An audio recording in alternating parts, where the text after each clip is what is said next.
Ladies and gentlemen, boys and girls, I want to take this time and introduce you to Shalam Yasharahla. Man, this right here is groundbreaking. Shut up, Mark. Sisters, I appreciate you for this one. Let's go ahead and show them how Israel get down. In the chariot, and you know that it got me. Feeling so good, that's all I need. We got the family in place, y'all. Drinks getting poured, see the looks on our face, y'all. It's going up. In the chariot, and you know that it got me. Feeling so good, that's all I need. At the feast getting right. We waiting for the kingdom, but it's finna be a hell of a night, yeah. Long week, so I pull up. A branding on my wrist when I show up. Fingers and my toes on buff. Take my time, listen up, so I'm late showing up. I throw my body on the floor. Watch got the ice, so mixing up. It's all love, cause it's all us. Color lights on, got me feeling glowed up. It's giving vibes tonight. Everybody's looking right. Bodies on the floor. It's going up, let's go. It's a family affair. On and on and on till the break of dawn. And in the kingdom to come. It's a family affair. On and on and on till the break of dawn. And in the kingdom to come. All the fam is there. Not everybody understands the way that we go up, the way that we show up. It's always good vibes.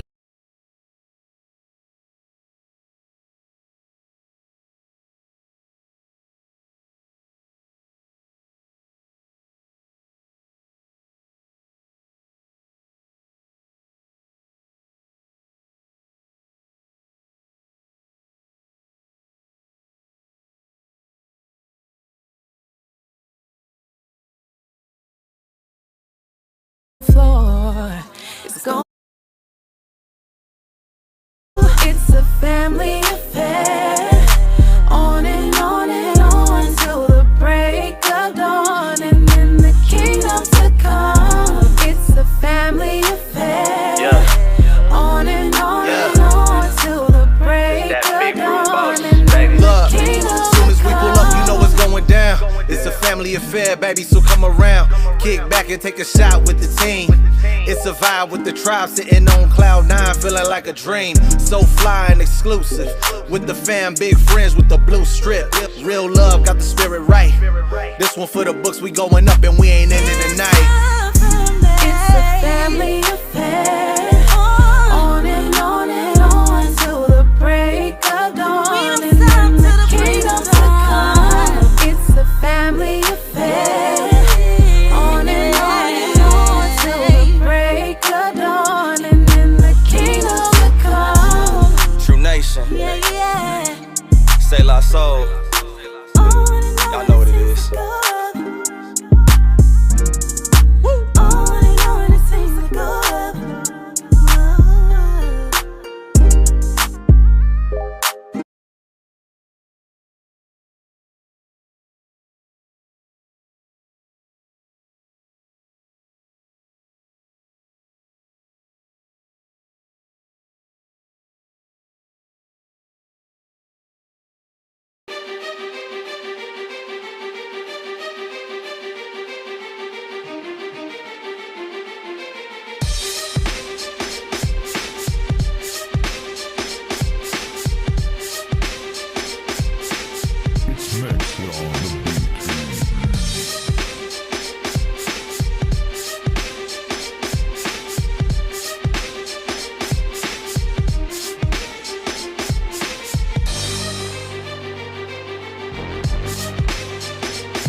Of Stick to the Script current events.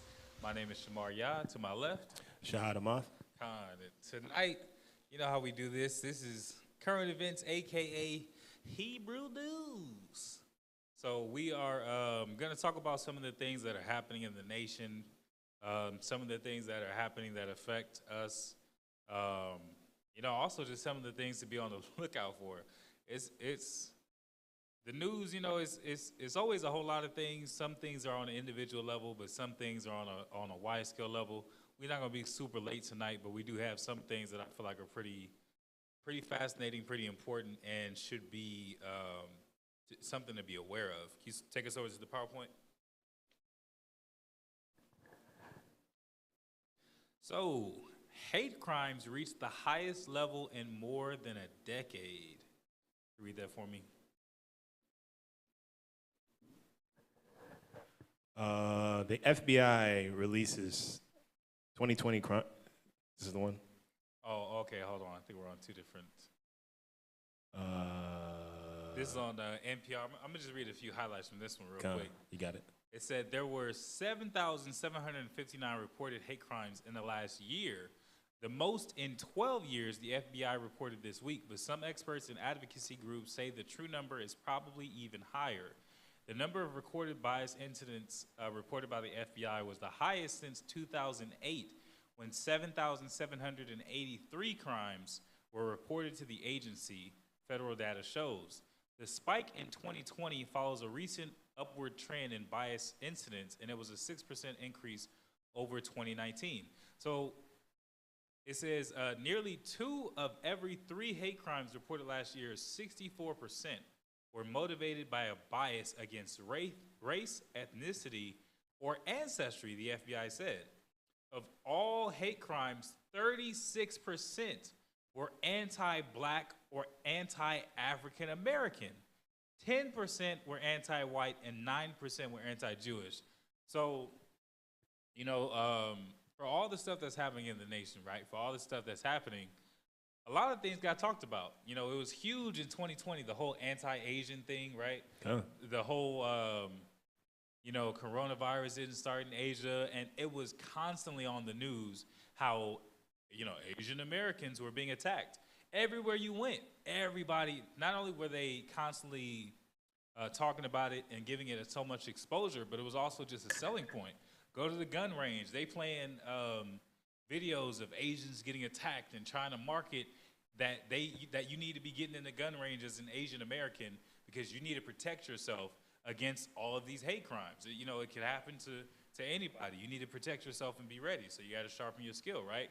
But they're not talking about that's 36%, almost 40% were anti-black or anti-African American, right? We've seen a huge uptick in the past couple of years of anti-us attacks, right? You had Dylan Roof. I believe he was responsible for the Charleston 9, right? Just walked in a church, talked about how our people were taking over, killed 9 people. You had the shooter in Buffalo, New York. I mean, it's countless mass shootings. We can look it up right now and find another mass shooting that was racially motivated. What was the most recent one? Was Uvalde one? Yeah, that was probably the most. I think that was mass shooting. Yeah, it's been crazy. So, but the vast majority of these hate crimes are geared towards our people, right? It says, as the Anti-Defamation League has said time and time again, when just one individual is targeted by a hate crime, it negatively impacts the entire community, resulting in marginalized groups rightfully feeling vulnerable and under siege. The FBI defines a hate crime as an offense that is motivated at least in part by a bias against the victim's race, religion, disability, sexual orientation, ethnicity, gender, or gender identity. It says, last year, 15,136 law enforcement agencies across the country. This was they used to collect the data to find all of these hate crimes, right? But it's a mind-blowing number that's specifically against our people. And oftentimes, they don't even include the Latino and, you know, our 10 Tribe brothers and sisters. So let's go over to the, this was for 2020. So this isn't even the most recent. This isn't even the biggest or most recent, but this was some of the numbers that took place not just a year ago.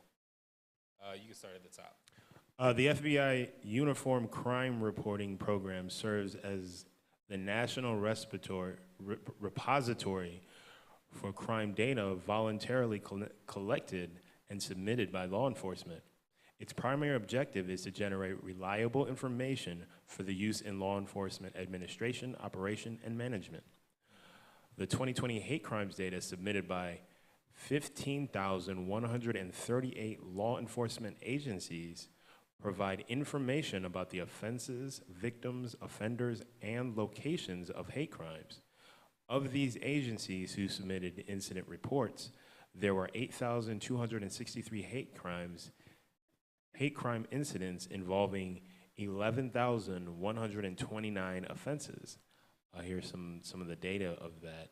So look at that, right? 13% is religion, but I would imagine like what was it? Dylan Roof, right? He went into a Christian church, but then shot up so-called black people, right? So I'm pretty sure that would probably fall under both categories. Should. More than likely, right? So some of the religion are also clearly racially motivated, and so much that they're only going to our people, our churches, our communities, in order to try to kill as many people or cause as much destruction as they possibly can. And 61%, 61.8% were based on race, were based on ethnicity. You can keep it on the PowerPoint. We're based on ethnicity, we're based on race or ancestry, right?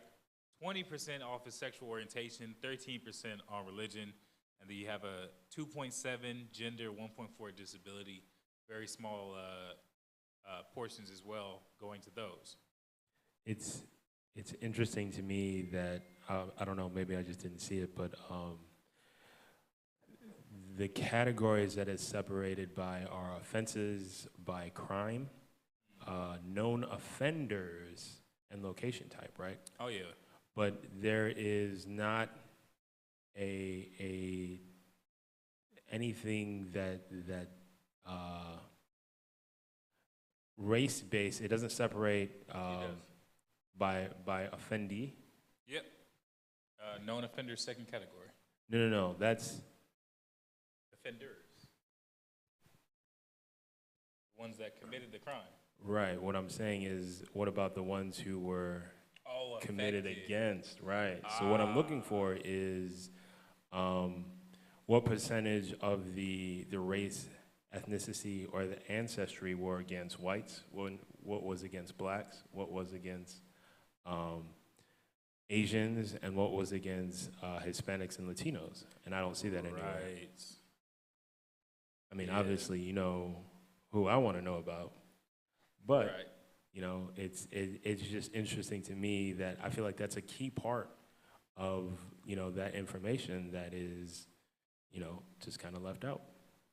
Yeah, you see with everything that's happening climate-wise, because like, for example, so we don't know who these things have happened to, but it says of the 6,780 known offenders, 55.1% were white, right? So as much as our people get highlighted as the criminals, as much as we get highlighted as the offenders, as much as we get highlighted as the violent and all that kind of stuff, 55% of all hate crimes that were reported are happening at the hands of white people. That's more than half.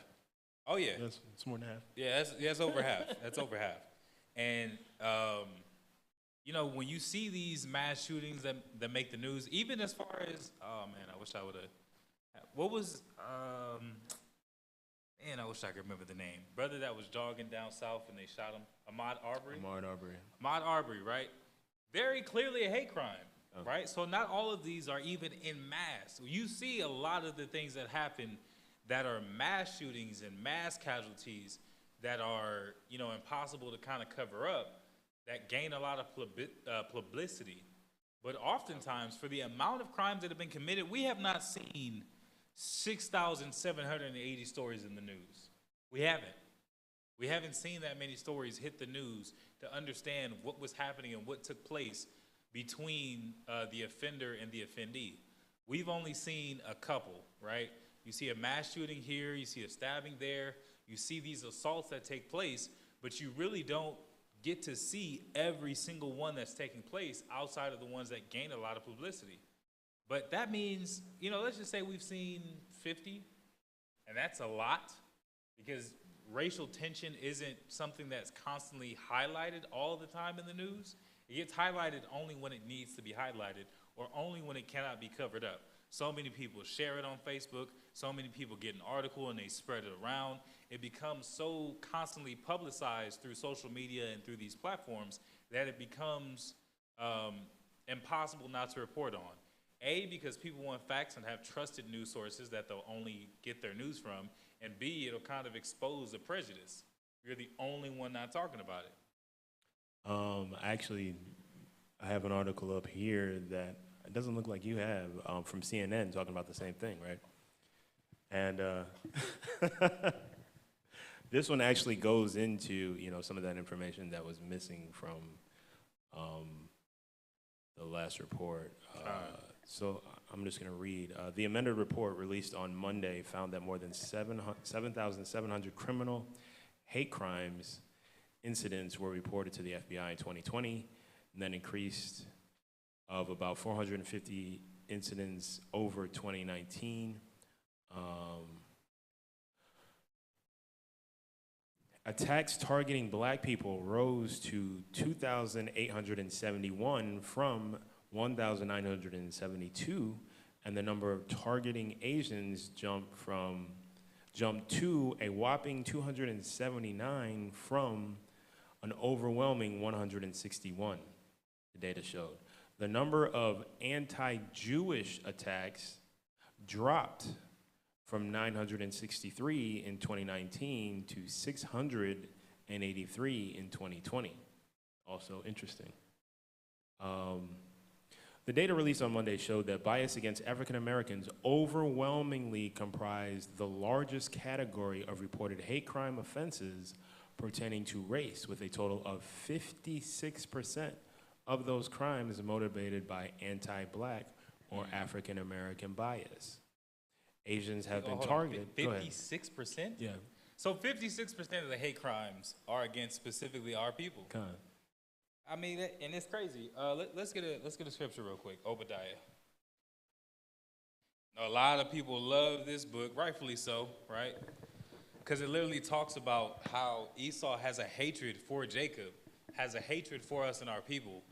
And it's crazy because it's known. I was talking to a sister earlier. She said, that's one thing I like about living, in California over the South is, in the South, racism is a lot more blatant. It's a lot more on display. I said, yeah, California is racist. It's just a lot more hidden.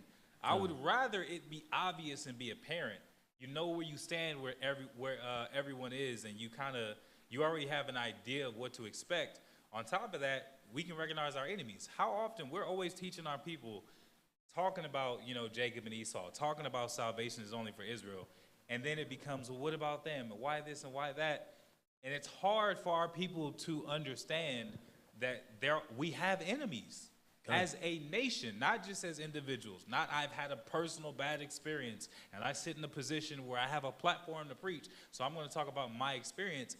Us as a people, the judges, the officers, the nurses, how many stories have come out that black people or black women do not receive the same care in hospitals and nurses and during birth than other races, and it results in higher death rates. That's right.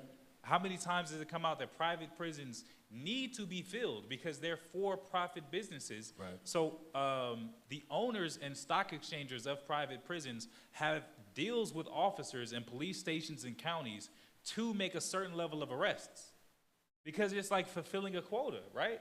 If you're a salesman, you're a car salesman, and they say you either need to hit $200,000 in sales by the end of the month or it's a write-up, right? That's like an average of 10 cars, one every 3 days. It's not really impossible numbers-wise, but then when you take into consideration when you don't hit that mark, that there's a penalty, you're gonna be inclined to try to sell as much as possible. Same thing's gonna apply if you have to make arrests. That's right. Then you see all these people who get set up, and it's crazy because it's always pushed in the movies.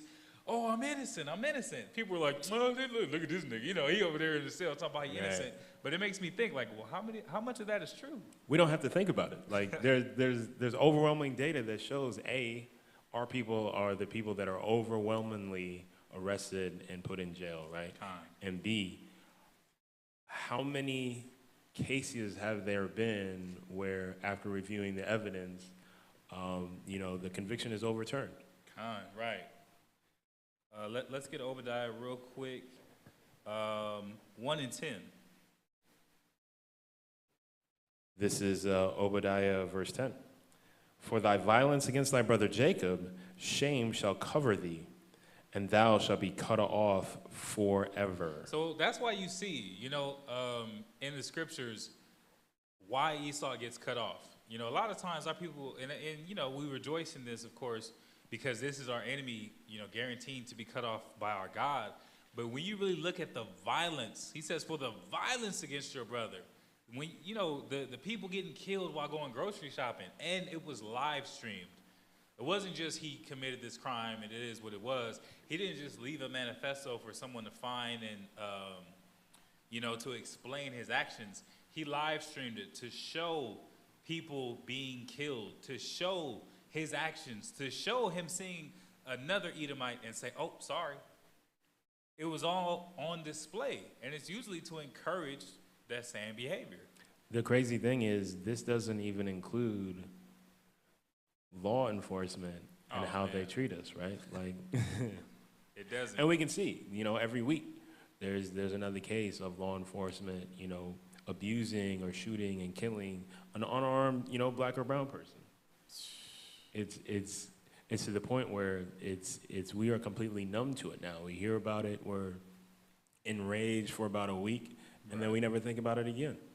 That's actually a hell of a point, because I never even thought, out of all of these that we see, none of those include law enforcement. At all. Because they're usually, first and foremost, cleared from their debt. This is the thing that I want you to think about, right? We see police shootings against blacks and browns all the time, right? All the time. When do you ever hear about police mistreating white people? Police mistreating Asian people?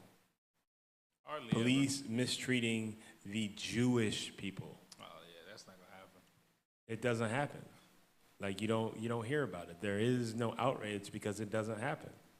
Like it's only our people that law enforcement mistreats, and it almost feels like it's something that they can't control. Right. Like it's something so buried so deep and ingrained in them that outside of their best want or need or training, they just choose violence automatically when they see us. Yeah. Like, man, that's why the Most High said, because you had that violence, because of that violence, that's why they have to be cut off. Huh? Was there, did you finish with this article? I got enough of it. Con. Let's move over. So check this out, right? A lot of times we cover things about kids because it's just always happening. It's increasingly happening, man. When we're really talking about, people talk about protect your kids, it's serious. Between all these, and that's the thing, wickedness is becoming a lot more apparent. Wickedness has really been on display. It's not something that's hidden. It's not something that needs to be explained. There was this big concern for so long as far as, kids having access to certain shows and certain apps and what they could find online. But it's getting to a point, even on the street, people are actively trying to, turn people into trafficking victims, sexual victims, all these things. And there was literally, let's get into the article. It says, man and woman arrested after attempting to kidnap a baby at gunpoint in Long Beach. A man and a woman are facing kidnapping charges after attempting to abduct a baby at gunpoint in Long Beach, authorities said. It happened just after noon, bro, in the height of the day, right, on Saturday near Pine Avenue and 10th Street. Police said the female suspect, identified as 55-year-old Stacy Ernestine Wilson of Los Angeles, approached two women who were walking down the street pushing a baby girl in a stroller. Wilson allegedly held a fake gun to one of the woman's head and demanded she hand over the baby, according to police. However, investigators said the victims never surrendered.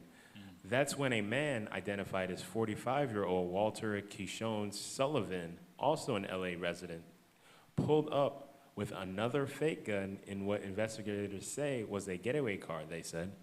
Both Wilson and Sullivan took off but were later found on the 400 block of South Occidental Avenue in LA. They were later booked in jail and are both facing felony kidnapping and assault charges. Each of their bails are set at $100,000. The two women and the baby girl were not injured during the incident, police said. It is unclear if the suspects knew the victims, and a motive for remains unknown. So, for one, oh my bad. I was gonna say, they probably didn't know the gun was fake. Right. First and foremost. I mean, you never assume that a gun is fake. Right. Yeah, that sounds like a great way to get shot. Right. Man, that ain't real. Right. Okay, let me show you how real it is. So broad daylight, right? They didn't know that the guns weren't real. Plus, they had two of them. And they're more than likely probably did something like that in the event they got caught. Well, we didn't use a real weapon, and maybe we could do this. Well, if we don't, because technically, lawfully speaking, the laws of America offer technicalities and loopholes, right? Absolutely. Like a rapper, I saw an interview with T Grizzly, and he was talking about they ran in a in a Rolex shop, right? They were looking to stick the store up. They ran in a Rolex shop. They busted the windows with sledgehammers, or the display cases with sledgehammers, and then someone who was in the store pulled a gun and was like, "Give me a reason." So they stopped. Robbery averted, right? But he ends up getting off because even though they were there with like ski masks and bags and all that kind of stuff, they were like, well, no one was hurt, so you can't charge us with assault. Nothing was stolen, so you can't charge us with theft. And we never threatened anyone with a sledgehammer, so there is no assault with a deadly weapon. Technically speaking, we didn't rob the store. Right. And they got off, right? So then same thing could be said here. It was like, well, they never actually did the kidnapping. They never actually took the child. They never actually had a weapon. Right. Just based off of how laws are set up, there's a possibility, and we won't know for sure because oftentimes things like this don't stay in the news, but there's the possibility that they're going to get off. Right. And just the way that laws are set up, I mean, you never know what to expect. They're certainly not, I imagine, going to be treated the same way as they would have been treated if they actually would have kidnapped the child, right? For sure. And the crazy thing is, right, that was their intent. So why are they not being prosecuted for their intent? Right, but, exactly. We'll see. If it ever, those things, they usually get swept under the rug. 6 months later, the verdict comes out, but everyone's not even interested at that point. So we'll see what happens. So check this out, right? And it's kind of mind-blowing because so many things are in the news, and they get vetoed, and then they reappear, and they get passed. Newsom vetoes controversial bill allowing legal drug injection sites. So this has been pushed for a little while, right? You remember the scandal that Biden was involved in where I guess the Biden administration was giving out crack pipes. You remember that? Yeah, but I think it actually started with Obama. I think he was the first one to put out, safe spaces for, illegal drug consumption, being that it's better that someone do it in a safe space than do it not in a safe space and die. Alley. Right. So that's important to think about, right? Obama, his last term ended in 2008. Right. So we're 14 years later, they're still advocating for it. Right. Because eventually it's going to get passed, right? And the same way that gay marriage, they were advocating for that like in the 90s. Right. The marches in Washington, everyone was pushing for it. Would it get passed 2015? So 20 years later, it took a little bit of protesting, advocacy. Probably some kids got old enough to qualify for Congress. Right. People got involved. People, things will change in that time span. But that was 14 years ago, and it's been being pushed ever since. They play the long game. They absolutely do. Oh, yeah. So that don't be surprised if by, 2022? Don't be surprised if by 2030, if there are legal safe spots to, go ahead and do your drugs and inject. Like, hey, man, you can't do that heroin right here. You need to go to a safe spot, man. There's one up the street. That's where you need to do that heroin and smoke that PCP. And hey, however safe the rest of us are after you're high, that's irrelevant. But at least there will be a safe spot for people to do their drugs. As if that won't cause there to be more drugs. Right. Like if, God forbid, you be trying to kick an addiction, and you have a safe spot to go to just go do your drugs. Oh my goodness. All right, let's look at this. Go ahead. Citing the potential for unintended consequences, California Governor Gavin Newsom on Monday vetoed a bill that would have legalized drug injection and consumption sites on an effort to reduce overdose. And I don't know how that's supposed to help the overdose. Oh, I guess because people will be able to get there and save them. But it's not going to stop people from getting maximum high. Right. Okay. It's what is actually being incentivized here. I have long supported the cutting edge of harm reduction strategies, Newsom said in a statement announcing the veto. However, I am acutely concerned with the operations of safe injection sites without strong, engaged local leadership and well-documented, vetted, and thoughtful operational and sustainability plans. Oh, so that's the bar that they need to cross in order to get him on board. Senate Bill 57, sponsored by Senator Scott Wiener, would have created a pilot program of drug consumption facilities in Los Angeles, San Francisco, and Oakland. The sites would be staffed with clinicians who could administer life-saving treatment in the event of an overdose. Critics of SB 57, including Senate Republicans and law enforcement leaders, argued the bill would encourage more drug abuse while doing little to help addicts. Worsening drug consumption challenges in the areas is not a risk we can take. We should strive to ensure our innovative efforts are well planned, even when they start as pilots, to help mitigate the potential for unintended impacts, Newsom said. Senator Wiener called the governor's veto tragic and a huge loss of opportunity. That's mind-blowing. So, okay, if you had a son or a daughter that was an addict, you just really couldn't help them, it would make sense to try to want them to be a safe space to where they could be safe. But what would make more sense to me, this would make so much more sense, is to make rehabs free. Rehabs are a for-profit business. I feel like things that are out of people's control should not be for-profit. Funeral homes should not charge you for profit unless there was something extra you wanted. A funeral should be standard practice. You should be able, now the casket has to be built, and that has to be, what do you call that? A craft and a profession that someone has to do. By all means, a casket should cost something, but the actual space for someone to be buried and the burial service itself should be government funded, because that's something that's out of your control. That's something that's going to occur naturally, and that's something that people should not have to struggle to be able to provide funerals for their loved ones. Same thing with rehab. If someone gets addicted to a drug, it makes way more sense to me to take this for-profit business that's really lucrative, because it's only for... It's incredibly expensive to go to rehab. It's incredibly expensive. So even if you want the help, unless you've got a rich dad, rich mom, rich parents, whatever, which most of us don't, you're not going to get the help that you actually need. But they're giving out crack pipes, they're giving out needles, and then they're trying to create safe spaces, saying that's a loss of opportunity, but they're not going to actually help you with the addiction itself. Right. How is that progress? So if your son or your daughter is addicted to drugs, they have a safe place to go do the drugs. And what's going to make it safe? Who's going to be there? Are they going to have security at each site? Hey, man, everyone's coming in here to do drugs. This guy just does a little coke. He might get a little weird. He's manageable. What about the man that's going to come in there smoking bath salts? Who's going to, it's not, and then my whole thing is, once they do the drug, where are they going to go? Right. Hey, man, you've been You've been in here too long not smoking any drugs. You need to give up that space to someone who needs to smoke drugs. Right. So he has a safe space to do the drugs, but they're not going to be required to stay there. So it's not like if the overdose isn't immediate, they're going to have help.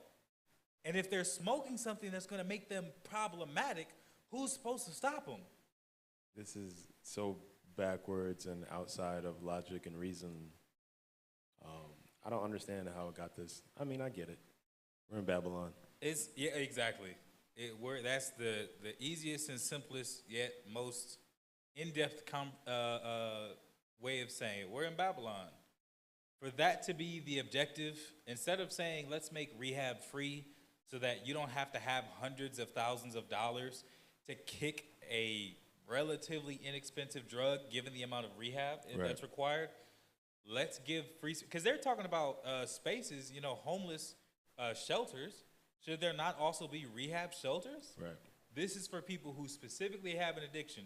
Now, the thing is, you should have to sign in and sign a waiver, though then again, there will be stories of abuse, but I think that's going to happen in any profession.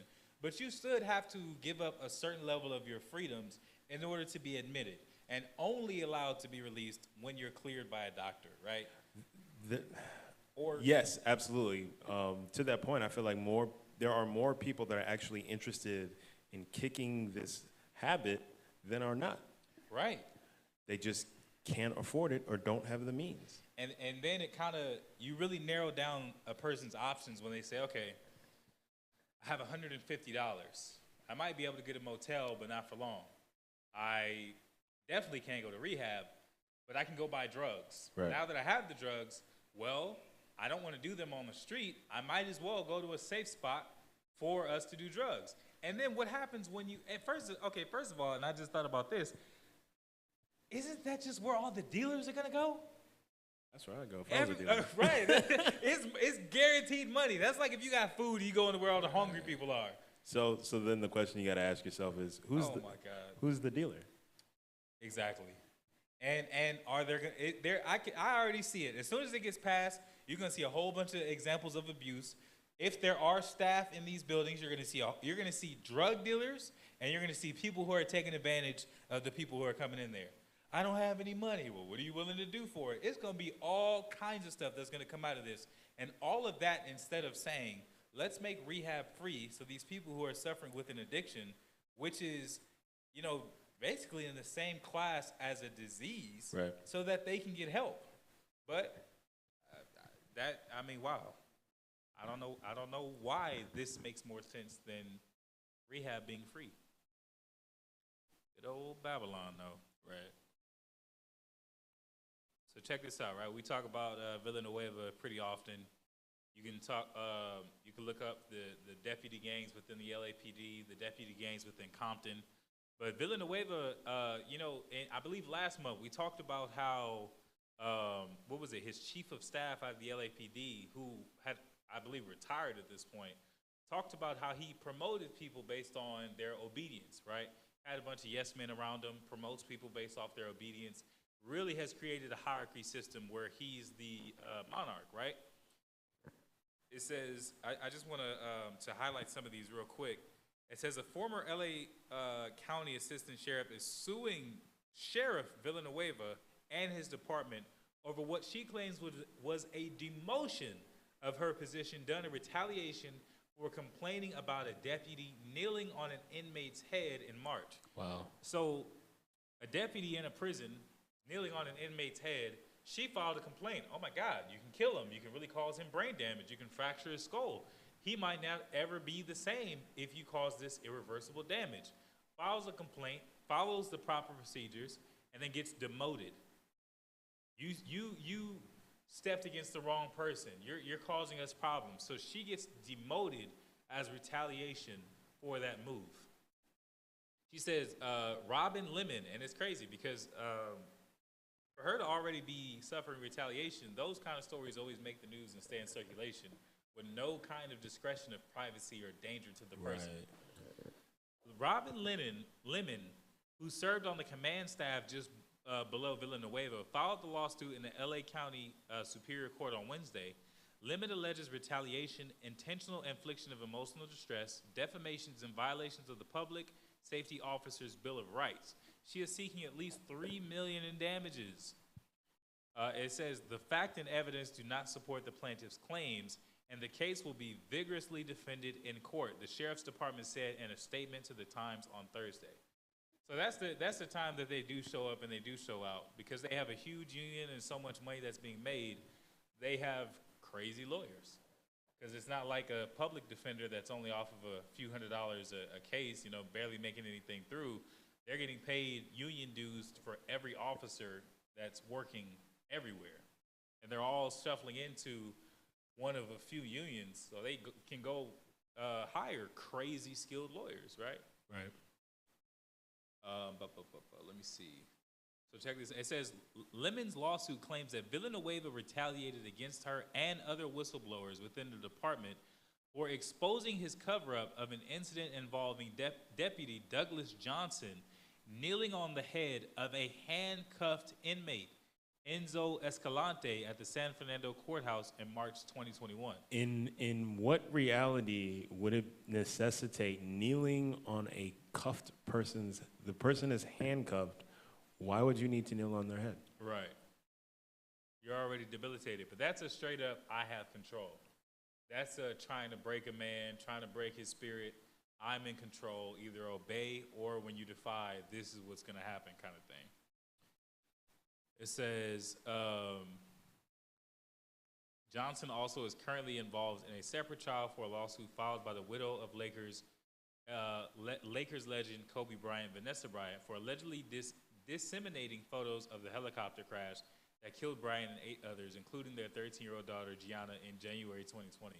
So it's all kind of practices, and she recently just, Vanessa Bryant won that. She won that case, yeah. I believe she got like 31 million? Yeah. So it's like, come on now, if the practices aren't being handled and things are kind of just going on all over the place, but then there's super lawyers that are going to show up and just clean stuff up, there's no telling when the corruption is going to end.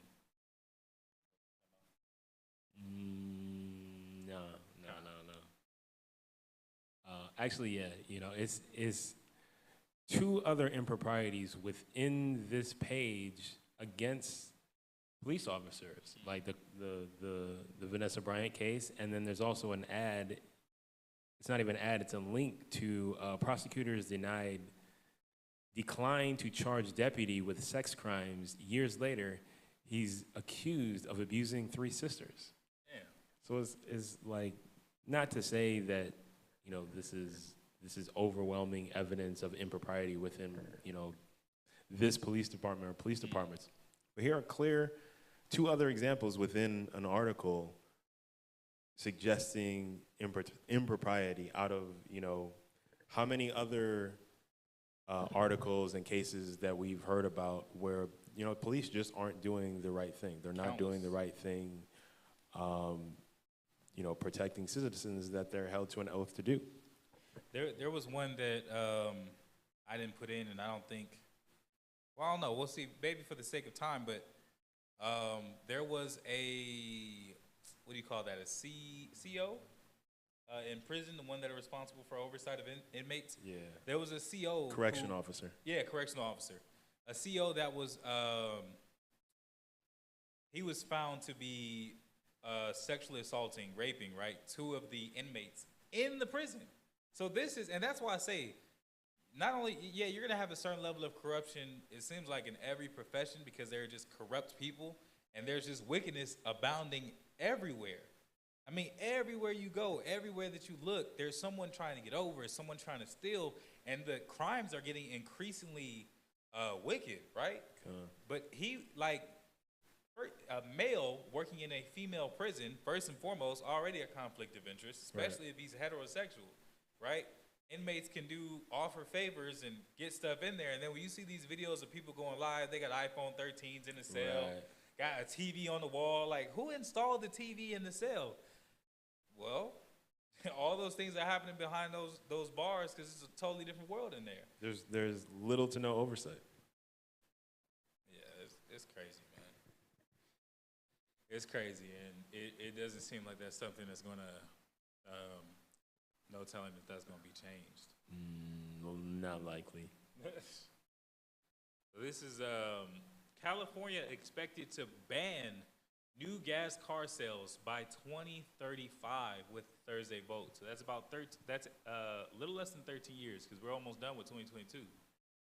It says California air regulators are expected Thursday to issue stringent rules to ban the sale of new gasoline cars by 2035 and set interim targets to phase the cars out. Sheesh. Yeah. Sperling added he was 99.9% confident the measure would pass. If it does, it would be one of the first such bans worldwide. It also could have major implications for the U.S. car market given how large California's economy is. This is monumental, Sperling said. This is the most important thing that CARB, which is California Air Resources Board, has done in the last 30 years. It's important not just for California, but it's important for the country and the world. And if you keep up with the news and you kind of see, especially high population metropolitan areas are often guinea pigs, right? California, specifically Los Angeles, New York, Chicago, Houston, Atlanta. Oftentimes, it's almost like social experiments and, new laws oftentimes will hit those areas. And if they're found to be successful in that area, they have a high probability of being successful in other high population areas and so on and so forth, being easier to enforce the smaller the population. So that's about a 13-year span, which is likely to fly by. But, and I think they also talked about gas-operated lawn equipment and all that kind of stuff. But the reason why I put this in, because it might be like, well, how is this relevant? There's an article that follows this up that I thought was pretty amazing to think about. It says the board's new rules also would set interim quotas for zero-emission vehicles focusing on new models. Starting with 2026 models, 35% of new cars, SUVs, and small pickups sold in California would be required to be zero-emission vehicles. So here's my question, right? There's this huge push out of nowhere.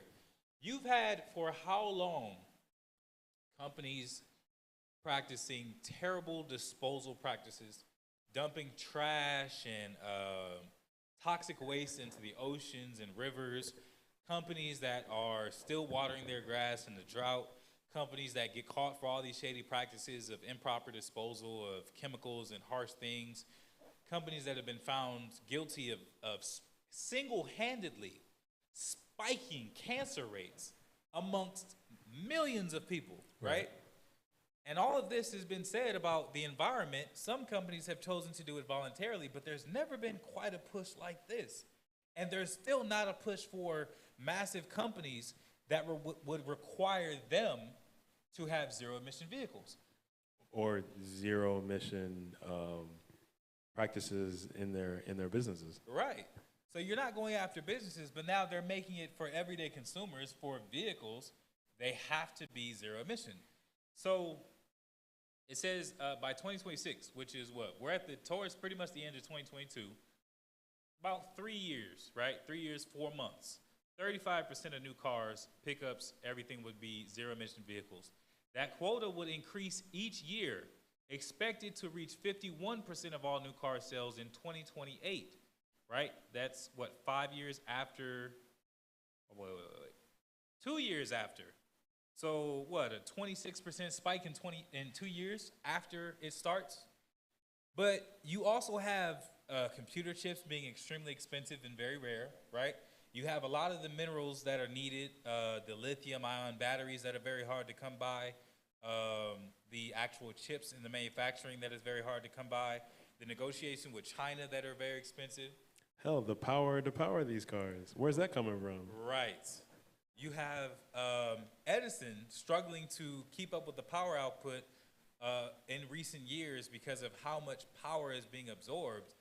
But yet, even with all those complications, it's being pushed that this is what's necessary and this is what's going to happen. Right. And it's going to be a huge shift from once it starts, which is 3 years from now, which means more than likely negotiations are going to have to be happening now. Purchases are going to be happening now. Upgrades and changes to factories are happening now. Upgrades and changes to staff are happening now. And then factories are going to be built within these next 3 years, which is, pretty quick for the process. And then the rates that they're going to be putting out vehicles is going to be quick. 50% of all cars in 6 years, really 5 years, because we're already at the end of 2022. 50% of all cars will have to be electric.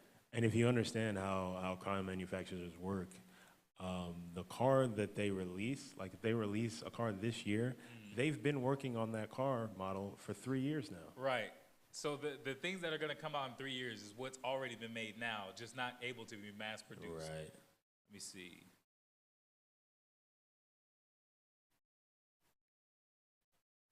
It says, of all new car sales in 2028, right? 68% in 2030 and 100% in 2035.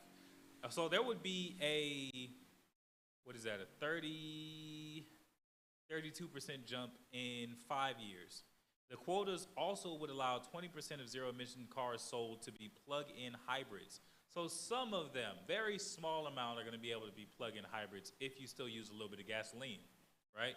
So that's also going to affect the gas, right? Which was just so high priced. They were just gouging everybody, and then it's going to turn around and be electricity. The car companies see what's happening in China and Europe, Sperling say. Many of them have already made announcements about how they're converting totally to electric vehicles. Other blue states have followed California's lead on tighter vehicle emissions in the past. Sperling and other officials are watching to see if Northeast and Pacific Northeast states in particular, Northeast and Pacific Northwest states in particular, follow suit with the latest move.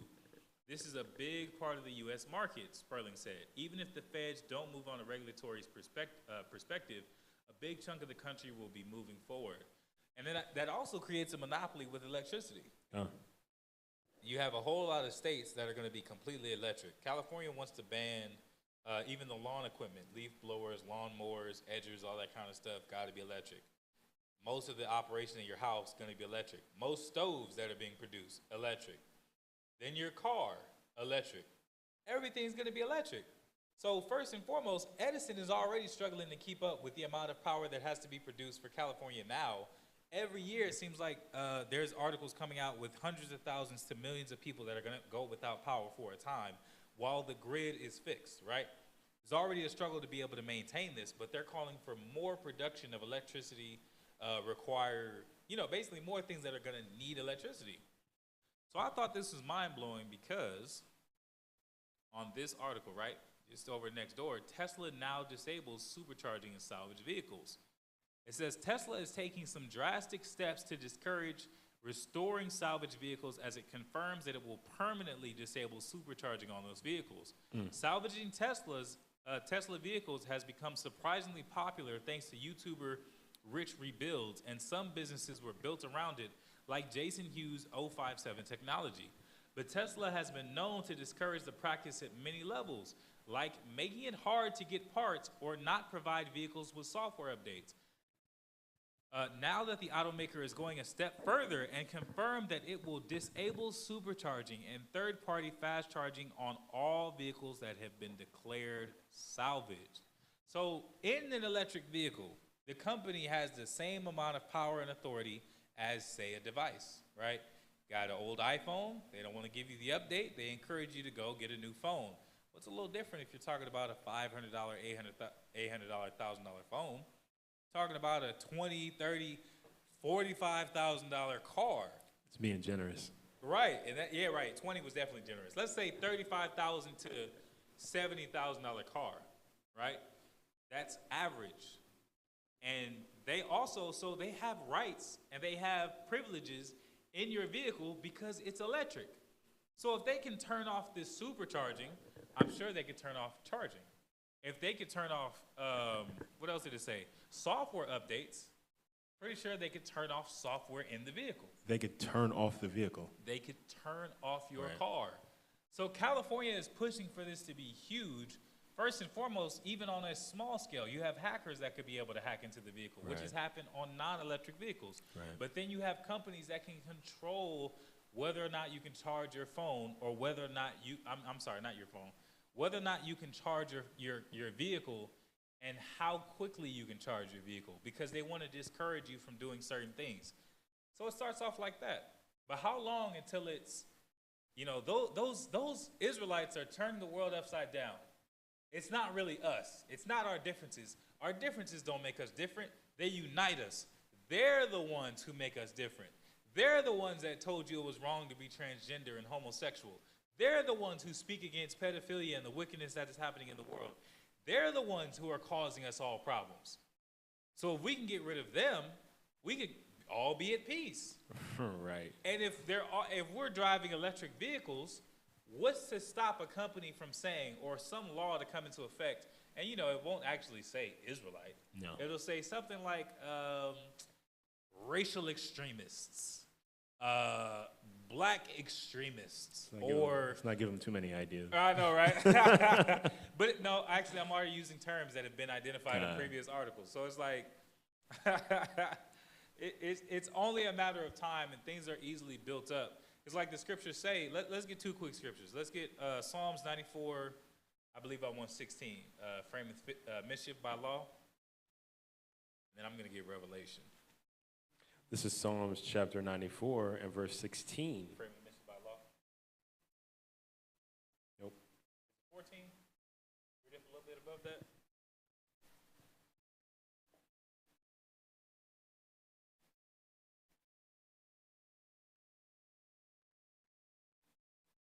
Oh, it's 20. 20, come. Psalms 94 and verse 20. Shall the throne of iniquity have fellowship with thee, which frameth mischief by law? So we've seen that happen a bunch of times over and over and over again, that these laws come into effect, and then they end up being real mischief, right? There end up being some backdoors, some loophole, some opportunity to either set siege to our people, to inconvenience our people, to target our people. You've been seeing that since what, like the 80s with the super predator and the war on drugs?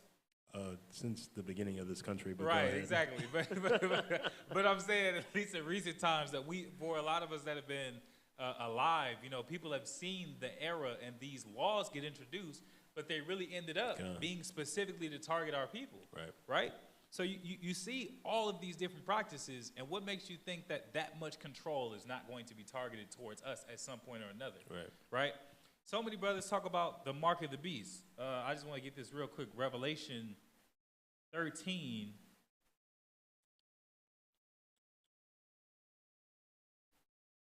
Verse 16, it says, and he causeth all, both small and great, rich and poor, free and bond, to receive a mark in their right hand or in their foreheads, and that no man might buy or sell, save he that had the mark, or the name of the beast, or the number of his name. So many say, oh, that's the RFID chip. For one, that was a super big doctrine when the RFID chip came out, right?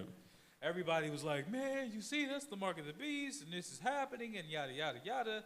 First and foremost, it hasn't been required. So many of these brothers that gave timelines and dates and told people to sell everything that they had and just get ready to go. You gotta, of course, be ready to go. Get your bug out bag, get your radio, get yourself situated so you are not dependent upon Babylon, and so that you can be ready to sacrifice when it's time. But that has not been as popular and pushed as much as we were made to believe, right? That was like the biggest topic. RFID has some kind of advancement and some resurfaces every now and then. Fun fact, your debit card's RFID technology. As your credit card. So you like, well, it's not in my hand, and that is true. But it does have that technology, and you do typically use it on a regular basis, right? But taking into consideration, if it was just that simple, there would be, first and foremost, it would be everywhere. But it's really about bowing to the beast. It's sin. That's the mark of the beast. Sin. You bowed down. You gave in to the beast. You're going to coincide or be cool with whatever it is that they decide to go with. Whatever laws are decreed, whatever things that are given, whatever the beast is going to declare or America says, this is what we're doing, you're laying down to it. In the same way, in the last Babylon, they had the statue. And every time they played the music, you had to bow. You have to be in line. You're gonna think to do it. You're going to be okay with it in your head, and you're gonna fulfill it in your actions with your hands. Exactly. So it's like that's the same thing, because I bet you, after all of these things start to come out, oh, this is unlawful, that's not right, hate speech and all this kind of stuff, finding all these loopholes to frame the mischief by law, it's going to be either you stop doing this or your car's shut off indefinitely. Yeah. You can't travel, can't get to work, you get fired from your job. Well, what happened? I can't drive. Well, then you have to stop being an Israelite. You have to stop preaching. You have to stop doing all these things in order to be able to maintain your status in what our people are so involved and indulged in, which is Babylon. And it's going to be as simple as a push of a button. You've been marked. You've been flagged. Some of your activity seems questionable. Your car is off. It'll be turned back on following a proper investigation. I'm sure there'll be a hotline, and I'm sure it'll be a 6-month wait. Not a hotline. It's crazy, man. They can disable that at any time, and that's why the scriptures say, "Come out of her," because you have to. It says, police, victim spots hidden bathroom camera after seeing warning on TikTok. So police in Norristown, Pennsylvania, have arrested a dance teacher who they say spied on students using a hidden camera. Francis Gernan Lorenzi, 37, is charged with invasion of privacy and using instruments of crime. He is accused of using a hidden camera to record women in the bathroom of an unlicensed dance studio. Police said Lorenzi has been operating the studio in the basement of 1705 Kendrick Lane. Okay, big red flag right there. It's in the basement. Officers credit a woman who they are calling courageous for spotting the hidden camera disguised as a cell phone charging block.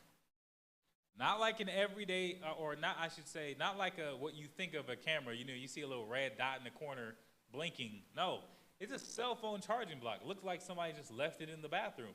Might even be able to be used. No one's messing with it. Everybody's kind, but it's recording. It says the victim removed the data card from the camera and went to the police. She found the camera while attending a private dance lesson. It happened while she was changing into clothes provided by Lorenzi. Oh, hey, I got some clothes for you. Go into that bathroom. Right there. Go. You can change into these clothes. I'll wait here. Seems like a nice, trusting guy. Whole time he's got it on camera, and he's looking at all these women. This is the second case of this magnitude. Oh, hold on. Wait a minute. Oh, hold on. In total, police found 146 video files dating back to 2020, and they believe there are at least 20 victims. Sheesh. This is the second case of this magnitude we've investigated in Norristown. It's a serious invasion of privacy. What we need to do is protect the What we need to do more is protect the victims, get them identified, and ensure this individual is held responsible for what he's done. Lorenzi was being held on a $1,000 bond, but has since been released. So that made me think. I was like, man, how hard is it? Because that sounds like some spyware, right? I was like, how hard is it? Like, where would you get one of those? You know what I'm saying? So I was like, nah. And sure enough, you can order it. It's not even complicated. $60, right? Look at this, 37. This is Amazon. But they say nanny cans, right? Well, some of them do. Oh, actually, this one says nanny cam. So, I mean, it's not even like that's one of the burdens of technology. Some of it is cool because technology advancing is cool in some ways because it does help track people, right? They track victims by cell phones. They track people who are in real danger based on their GPS location, all that kind of stuff. But then you also have another technology being used for nefarious purposes. Now, if you did have a child and you did have a nanny for the first time, you want something discreet to be able to see and make sure your child is okay. By all means, yes, get on Amazon, $40. Oh my God, how convenient. You find out that the nanny is feeding your kid 1,100 milligrams of melatonin and then just having a party for the rest of the day? Absolutely, $40 well spent. But then you have cases of people who are just setting them up in bathrooms and in changing rooms and all that kind of stuff. And it's like, what are you going to do? Because that could literally be anywhere. How many charger boxes, are out there and being sold and being transferred at any given time? But keep that in mind, right? You go into a hotel, you go into a bathroom, you go into a changing room. You go into Burlington and there's a charger box just randomly left in the wall. Take it apart. Don't feel bad. Somebody comes back 5 minutes ago. I left my charger box. Be like, oh man. You don't even have to take it apart. You could just flip it around and you'll see the little slot from the memory card. Man, it's that simple. Make sure, just look for those things because that stuff is everywhere. And this one looks like the camera is above the actual slot for for the USB. So it is legitimately charging your phone. You don't see the.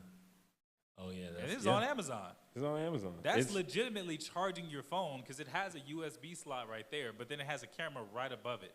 It's a #1 bestseller in hidden cameras. Oh my God, yeah, that's crazy. $38.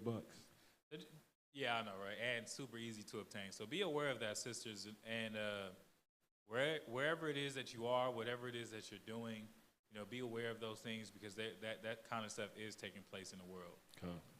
And it's just, it's all kind of perversion that's happening, and it's not hard to see why it's happening with all the things that are taking place. And speaking of which, exotic dancers at North Hollywood bars seek to be only unionized strippers in the U.S. Oh, look at that. Look at the front page. Oh, my God. Look at this. He's so kind. Look at the officer. He just wants to save the kids. He's not using that kid as a prop at all. But that's not why we're here. Let me read that. Huh. Exotic dancers at a topless bar in North Hollywood filed a petition Wednesday for a union recognition election in a move union officials said could make them the only strippers in the U.S. represented by a union. If the National Labor Relations Board grants the petition and dancers at Star Golden Topless Dive Bar vote to unionize, the bargaining unit would be affiliated with Actors Equity Association, the national labor union representing more than 51,000 professional actors and stage managers employed in live theater. Is that what they call it, live theater? Yeah, that's a nice way of saying stripper. Right. Well, yeah. but it says, no, that's the people that are held in a union as far as like Broadway plays, and that actually is live theater. Okay, so that's different from what they're trying to do. But they are saying strippers are live entertainers. Look at this. Strippers are live entertainers, and while some aspect of their job are unique, they have much in common with other equity members who dance for a living. That's wild. So that's another one of those things. And pretty soon, all right, okay, so here's my thing, right? So many things have been able to be legalized, have become a lot more in the spotlight, and have become a lot more normal under simple slogans. You let one in, you let them all in, right? Gay marriage was being advocated for so long, right? Then it was like gay marriage legalized. Then, Pandora's box got open. Then the bestiality, and it's actually legal for U.S. soldiers overseas to engage in bestiality. There was a bill passed years ago for that. Go and look that up. I remember that, yeah. You remember that? Yeah. Go and look that up. Bestiality came out. They're like, well, if this man wants to have sex with animals, if they have the pride flag and they say love is love, then they're going to put a man in an animal and say, well, love is love. Then they put, people with children. Love is love. They put, it was just everything was under this this slogan that love was love and it didn't matter and love always finds a way. And then now it's like work is work. It's slowly becoming, well, this is just what you have to do because you have a job and this is your job. And, but you very clearly choose your profession. You very clearly get to say what you will and won't do. And now it's becoming less of a in the shadows kind of practice, more of something that's in the spotlight. And then how long before prostitutes unionize? How long before that becomes advocation? First and foremost, if they're giving strippers union level rights, I'm talking about construction workers have a union, right? People who Walmart and Sam's Club always is pushing to not unionize their employees, cashiers and their kind of employees to not have a union. If they get union rights, how far is prostitution from being legalized when they already delegalized the loitering? Yeah, it's next. Come on, man. And just like with the gay marriage, it might be the long game. It might take a little while. But I don't even think as time goes on that things are going to take as long. Because 50, or let's just say if at 2000 you were going to say within the next 20 years, there's going to be this many mass shootings. Let's just say like 100,000. Right. There's going to be, people running in schools and shooting kids. Gay marriage is going to get legalized. Marijuana is going to get legalized. 2 presidential campaigns are going to come out and be seen giving out crack pipes. People be like, man, nah, that's not going to happen. You're crazy. Right. You must be out of your mind. All this is going to happen in 15 to 20 years. There's no way. But you see, it went from the war on drugs to let's give them safe spaces. Mm-hmm. It went from I don't think there was ever a war declared on prostitution, but there was a crackdown on prostitution to, well, we can't assume. There was marriage being recognized in the eyes of God to anybody can get married to damn near anything. Right. It's only getting worse. And the more that the door opens for certain things to be common practice, the more that there's going to be more of a space for more things to become common practice and to be legalized and no longer outlawed. Because if they're, and my bad, and this is my last thing, because all these things are flowing to my mind. If you have a safe space for these drugs, are there not then those drugs are legal in that space? They're definitely not going to be prosecuted. They're not going to be prosecuted. So it's not like you're going to show up to the safe space for drugs and all of a sudden you get handcuffed and they're like, it's a trap. No, this is a safe space, right?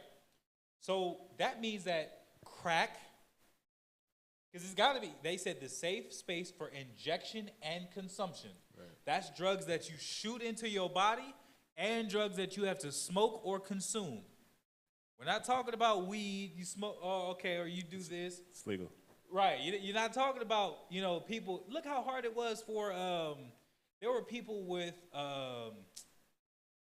Parkinson's that were off their medication, injecting CBD oil under their tongue. And there's a video. It's a very popular video. Dude was shaking like, you've seen it? Yeah. He had a really bad condition where he damn near couldn't walk. He came out the room with a cane and was barely able to get the cane on the ground. It's like, oh, man, he's really in a dangerous position to try to walk just to the bathroom. Right. He can't even get his cane to be stable. Took some oil under his tongue. 2 minutes later, he was sitting still. Yeah. He can go cook. He can survive. He can get to the bathroom by himself. Imagine being the son or daughter. That's your parent. We can't leave dad ever by himself. We can't afford 24-hour care. We can't ever leave him by himself because he could slip and fall and kill himself. But then he has a little bit of oil under his tongue. He's perfectly fine, right? That took a long time for him to advocate for that to be able to be acknowledged or to be paid for through his insurance. I can't remember exactly what his, I think it was before weed was legal. Yeah. So he was advocating for marijuana to be legalized, right? That took him forever, and it was like a very clearly medicinal kind of use behind it. What's the medicinal use behind crack or PCP, bath salts, K2, coke? All these drugs that are like hardcore drugs, heroin, hardcore drugs. They're going to be legal, but only if you do the drug within this space. So you're going to have dealers hanging out outside that space. Hey, man, you looking for some drugs? They arrest this man. Well, guess what? He had 4 kilos of coke in the car. Hey, nah, man, I wasn't there to sell. You caught me before I could go in and do all my kilos. Because what's going to be the recourse, right? If there's a safe space for that drug, what's the recourse for people who are found with that drug? What if you get arrested walking down the street? You have to bring it in from outside. And it has to be at that point. It's going to open the door for everything to become legal. And I think they did that, if I'm not mistaken, in Ohio. Was it was either a bill to be passed that was advocated for, or it's already legal for, oh man, it was a hard drug. I don't want to misquote it, but look it up, because I know it was one of them that was being advocated for to be legalized. And it was either legalized or it was pushed for in Senate. But if someone's walking down the street and they have like 6 ounces or like a little bottle of Sherm, you know, that's the classic hard one. That's another hard drug, but it's a consumable. Right. So if they get to that safe space, it's safe. But my thing is, what's going to be the recourse for drug dealers that are caught? You got 6 ounces of Sherm on you, a water bottle full of Sherm, and they're like, nah, man, I'm on the way. I'm on the way. Can you arrest me in transit? Because like you said, I have to bring it in from outside. It's not like you guys are going to supply the drugs, or are they? Right? Oh, God. Oh, my God. Oh, my God. So, yeah, that's why the scriptures say, Revelation 18:4, come out of her, my people, that you be not partakers of her sins. You really have to draw the line in your own integrity and spiritual walk to say, just because this is legal in a citizenship sense does not mean it's lawful in the scriptures and in the eyes of the Most High. And it's really going to be, you know, you're going to catch a lot of Israelites in 4K, and it's unfortunate. It's not even a laughing matter. You're going to catch a lot of Israelites that fall into that because it's so easy, so accessible, and legal. And if it becomes legal, it's a little harder to, you know, reason within yourself why you shouldn't do it, because it's not going to be an immediate consequence. It's just going to be judgment from the Most High, which is far worse. Right. But it's unfortunate, but that's where things are headed. So did you have anything you want to add? No, I'm good. My bad. I know No, you're good. I went on a rant, and I thought about so many things, because you really open up the door for so much. Right. But I'm not going to go on another rant, because I felt it about to happen. So this has been another edition of Current Events. Stick to the script, Israel. Don't let this be the limit of research that you do. Like the scriptures say, be not ignorant of any matter, big or small. You know, you don't want to be ignorant of what's happening, how these things are going to affect you or your children, and things to be privy of and to be aware of, because Satan's devices are full-fledged, and they're getting more crafty and more cunning by the day. So please continue to tune in with us through our classes throughout the week. Continue to stay rooted, and remember to stick to the script. Shalom, Israel. Shalom.